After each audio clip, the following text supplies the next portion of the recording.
Hello all and welcome to our videos about Chapter 5, Civil Rights. Before we get started, I just want to emphasize that this, along with Chapter 4, is not a crazy high priority on the AP exam. About 5 to 15% of the material on the AP exam comes from these two chapters, which is why we're going over Chapter 5 pretty quickly. When we focus on review, after we finish the public policy unit, when we get back, you're going to find we talk mainly about institutions of government, so mainly about presidency, Congress, Supreme Court, and the bureaucracy. So don't be afraid that we're kind of going over this relatively quickly. Also, you should probably have a decent background in a lot of the information covered in this chapter because of U.S. history.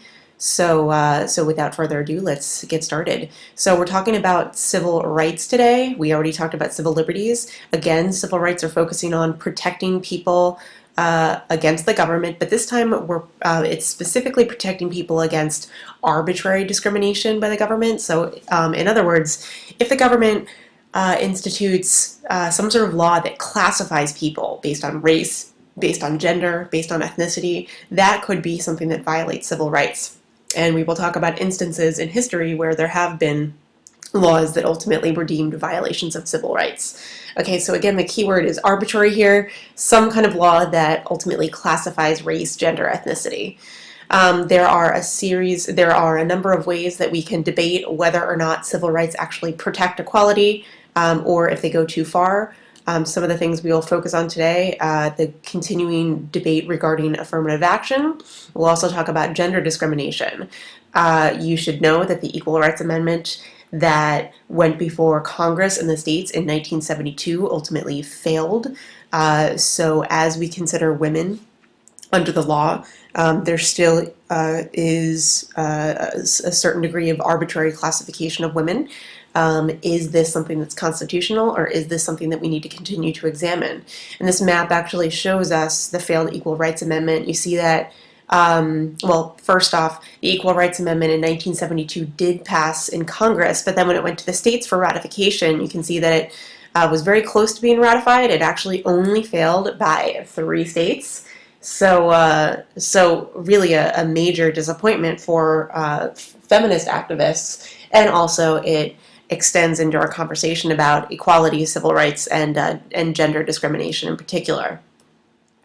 Also, people based on age or some sort of physical mental disability or their sexual orientation can be subject to discrimination, and we're going to talk about some examples of that as well as we move on. So, in general, we need to think about 2 different conceptions of equality and which one tends to be protected as a civil right and which one does not. All right, the first bullet point here, or I guess technically the second one, right, this one, equal rights does not translate into equal rewards. It's important for us to realize that equality of results in a lot of ways goes farther than equality of opportunity. Most people favor equality of opportunity. In other words, equality of opportunity is the idea that everyone should receive equal opportunities to succeed, right? So one example of equality of opportunity would be access to education, right? But equality of results means that everybody gets the exact same thing in the end. Everybody makes the same exact amount of money. Everybody gets into the same caliber college. Right? Everybody has the exact same living standards. Equality of results, we obviously know, is not something that's really feasible. However, people do favor equality of opportunity, so it's important for us to distinguish between the two. So how does the Constitution actually deal with equality? Actually, it is barely mentioned. The word equality itself is not actually in the original Constitution. It only appears in the Bill of Rights, and the only amendment that mentions equality specifically is the 14th Amendment.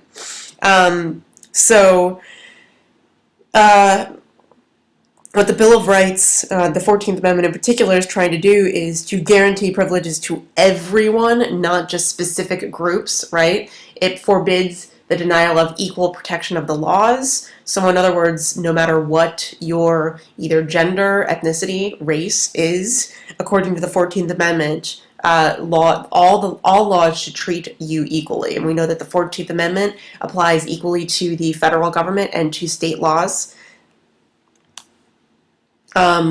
Also, over time, the Supreme Court has argued that if there is a law that actually places people into certain categories, and these laws do exist, these laws cannot be arbitrary in nature. And this is something that tends to come up quite a bit in terms of Supreme Court rulings, and ultimately, you know, can classification laws be constitutional, right? The idea is that the Bill of Rights could not guarantee a privilege to just one specific group of people. So, in other words, First Amendment protections, right? We get freedom of expression. If, for some reason, the First Amendment only extended to white people or men, for example, that could be considered an arbitrary classification. All right, so again, you can't, laws that classify people cannot focus on skin color, religion. You actually do see laws occasionally focus on gender, however. Also, a law is not considered arbitrary if it classifies people by age. All right, so we're going to see how that applies as well. So, you know, the idea that one can't vote until they're 18. This is something that has been classified as constitutional. Okay, so how do we rule whether or not a law is constitutional, a law that classifies people?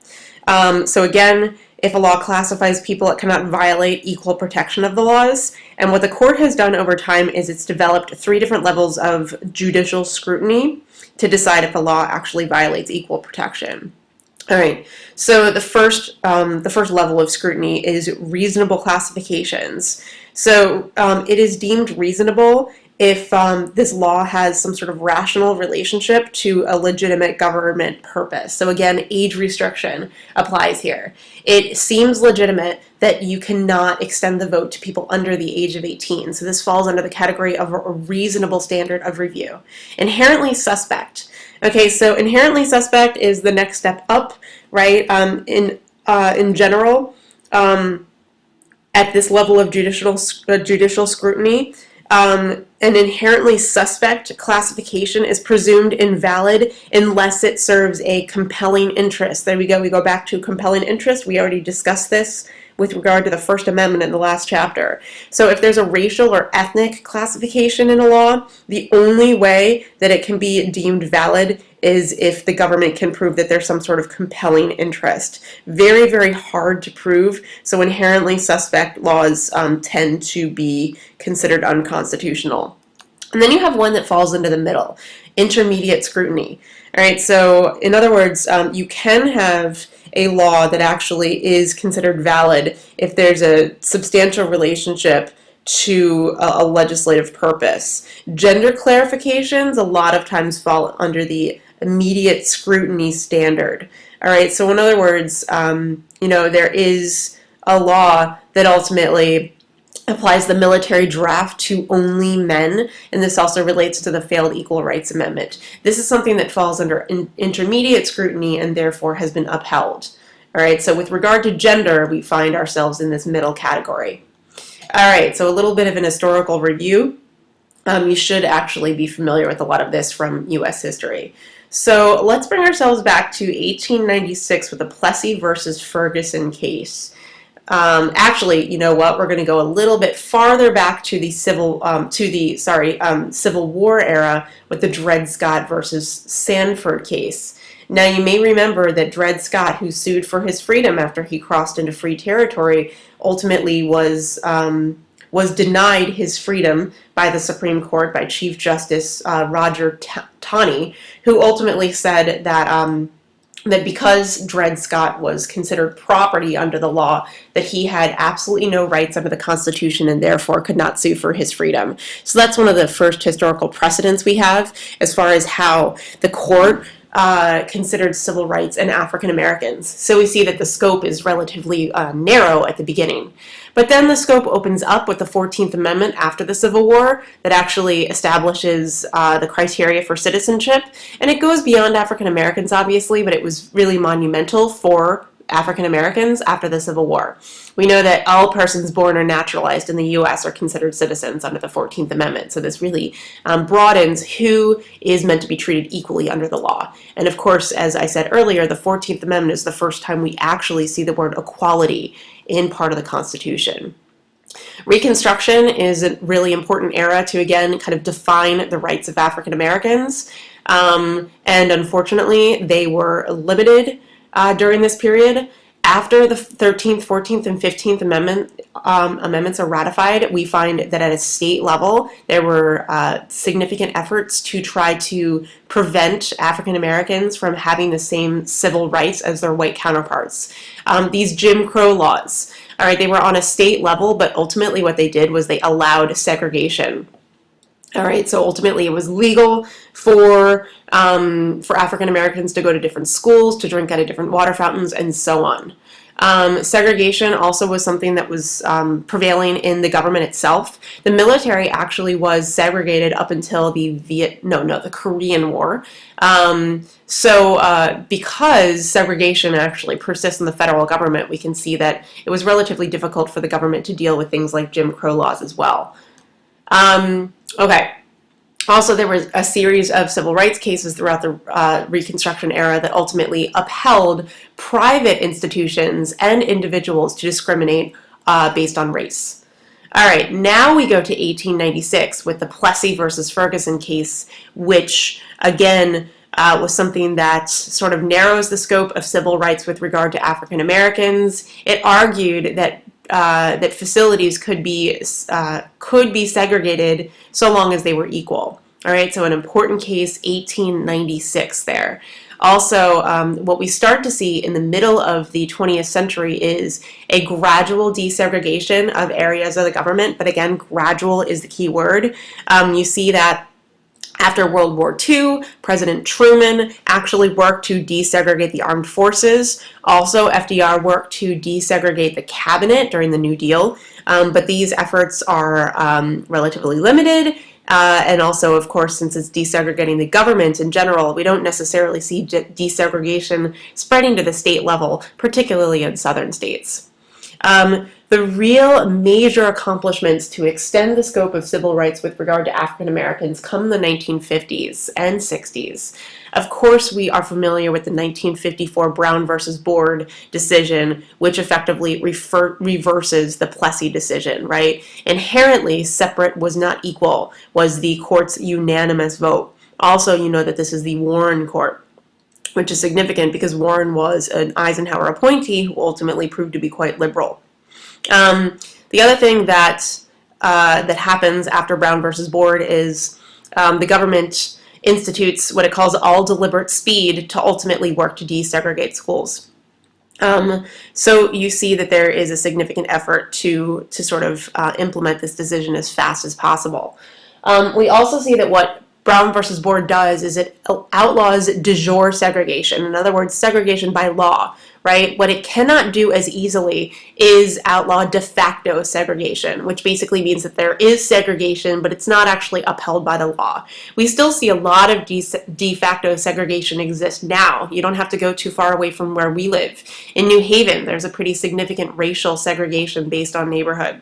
So it's important for us to realize that what Brown versus Board did was outlaw de jure segregation, but de facto segregation is much more difficult to attack.